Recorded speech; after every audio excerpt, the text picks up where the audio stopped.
ओम श्री गुरु बसवलिंगाय नमः. सर्वांना शरण शरणार्थी. आज आपण अक्क महादेवीच्या जीवनाविषयी थोडीफार माहिती करून घेणार आहोत. अक्क महादेवी वीरविरागिनी ह्या 12व्या शतकामध्ये होऊन गेल्या. त्यांच्या विषयी बरेच गैरसमज आपल्याला दिसून येतात.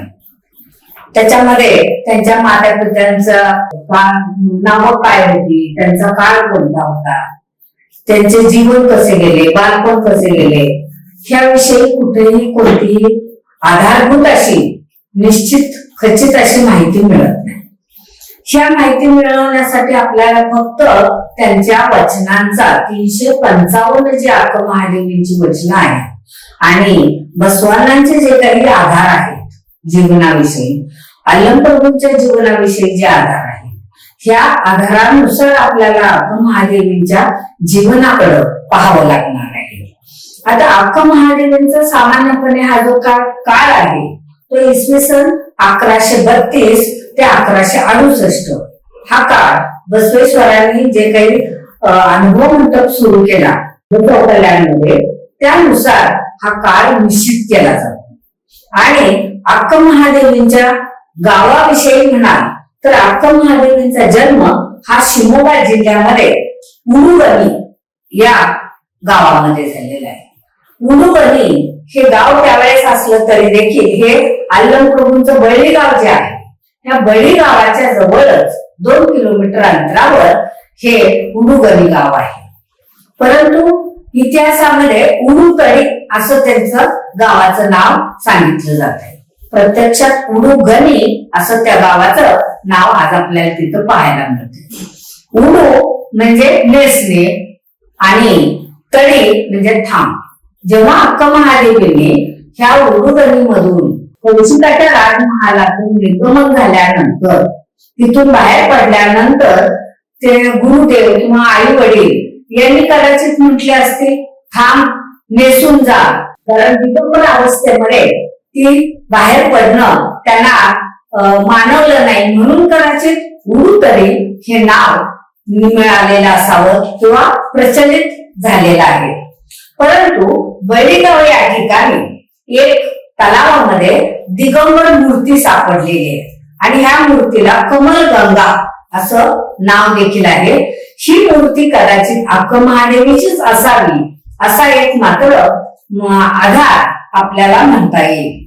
त्याचबरोबर ह्या बसवण्णांच्या देवालयामध्ये ही आजही आपल्याला मूर्ती त्या ठिकाणी पाहायला मिळते. आता हे उडुगणीचं उडुतडी झालेलं आपल्याला लक्षात येते.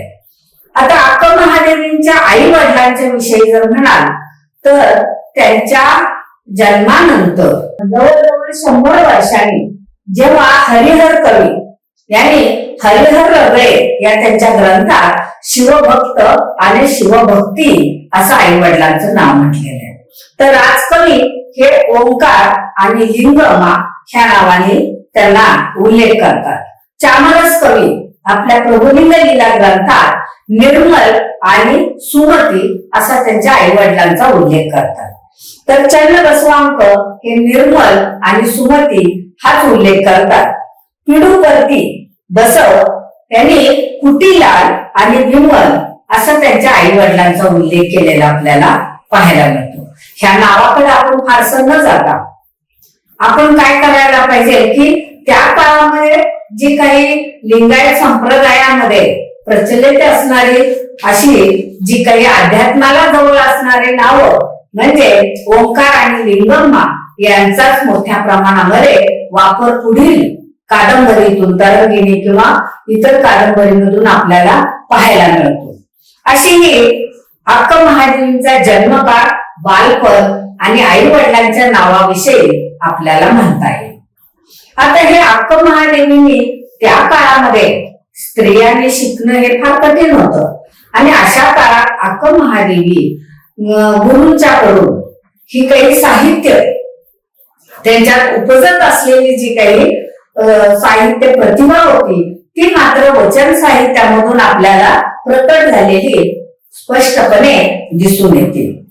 आता यामध्ये अक्क महादेवींचा जास्त आपल्याला कुठं जीवनकाळ पाहता येईल तर अक्क महादेवी या कौशिक राजाच्या दरबारात गेल्या होत्या की नाही, हा खूप महत्वाचा मुद्दा आहे.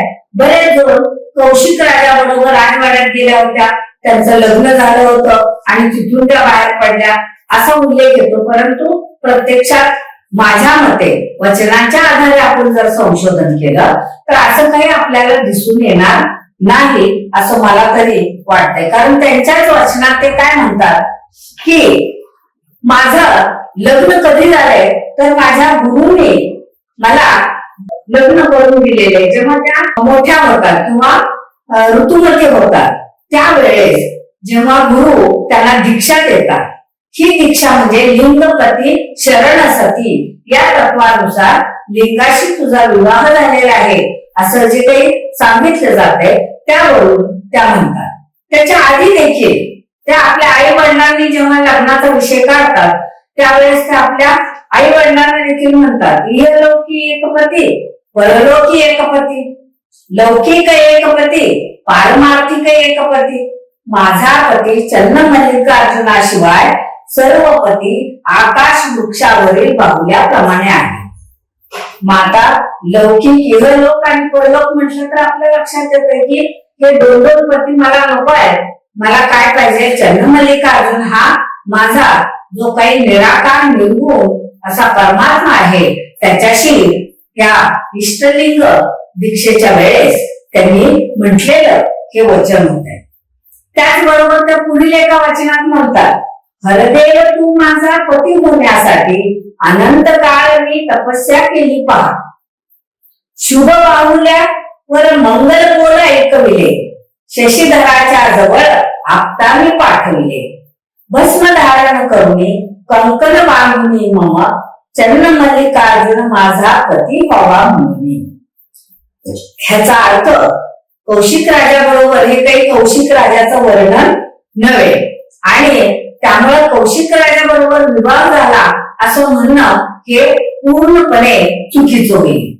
आणखीन एका वचनात त्या म्हणतात चमकणाऱ्या लहान लहान जटा डोक्यावर, मस्तकी चंद्र कानी कुंडले आहेत पहा, गळ्यात रुंद माला असणाऱ्यास येण्यास सांग बाई, गोविंदाचे नयन त्याच्या अंगठ्यात आहे, चंद्रमल्लिकार्जुनास ओळखण्याची ही खूण आहे. आता विचार करून बघा, हे काही कौशिक राजाचं वर्णन नव्हे, त्याच्या काही जटा नाहीत आणि डोक्यावर चंद्र किंवा कानात कुंडल गळ्यात रुंडमाला नाही, हे शिवाचं प्रतीक असलेलं त्याचं म्हणजेच परमात्म्याचं चंद्रमल्लिकार्जुनाचं वर्णन त्यांनी आपल्या या वचनातून केलेलं आपण पाहतो.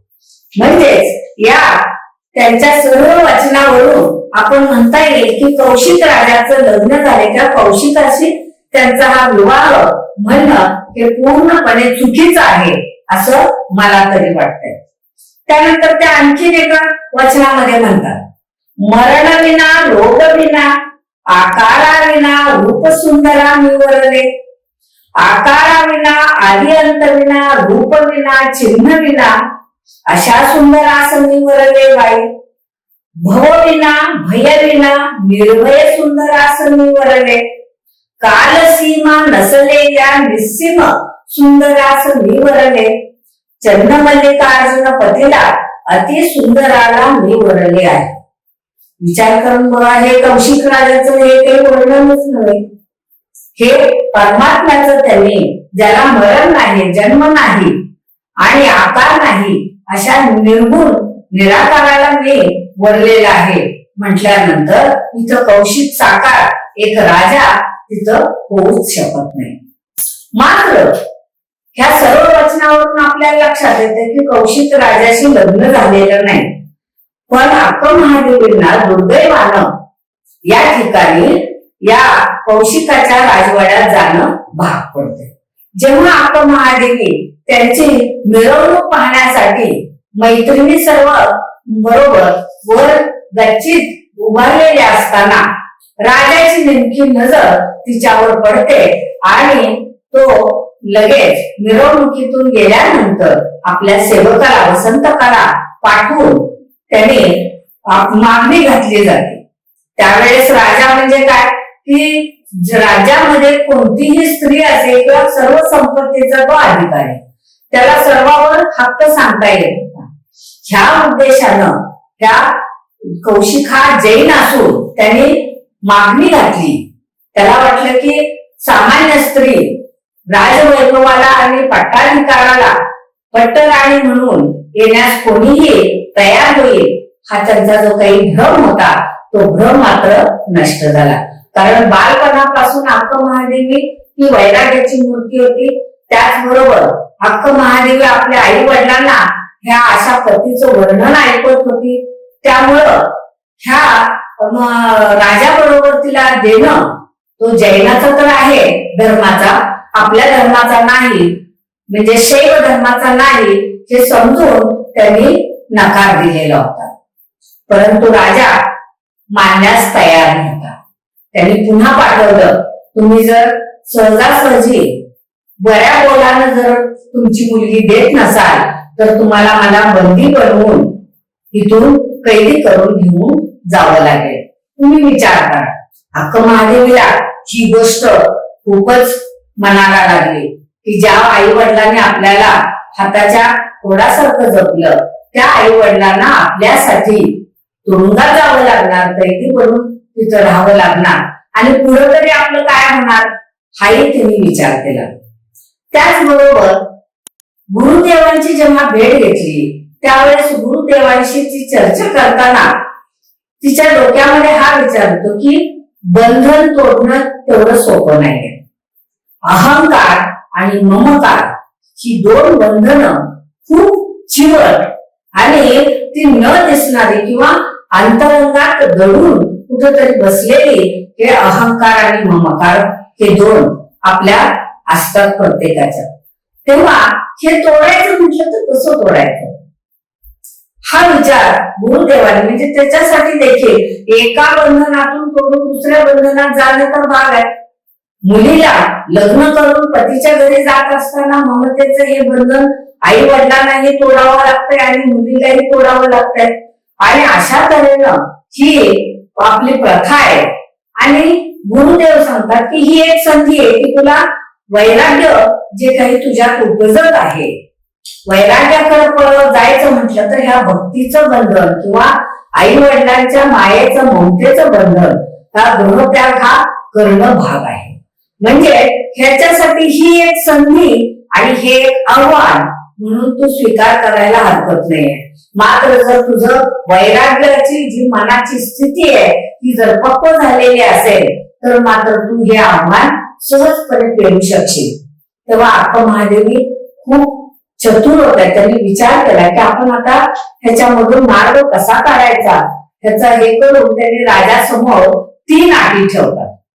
गुरु, लिंग आणि जंगम यांची मी पूजा करणार आहे, ते माझं व्रत आहे.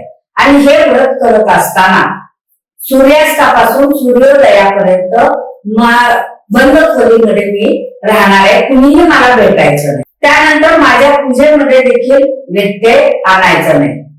राजाला काय वाटतंय की वैभव, राजवैभव पाहिल्यानंतर तिचं मन आपोआप विरघळेल आणि मोहाची पडेल, किंवा आपण जबरदस्ती राजवाड्यात आल्यानंतर आपण जबरदस्ती देखील करू शकतो.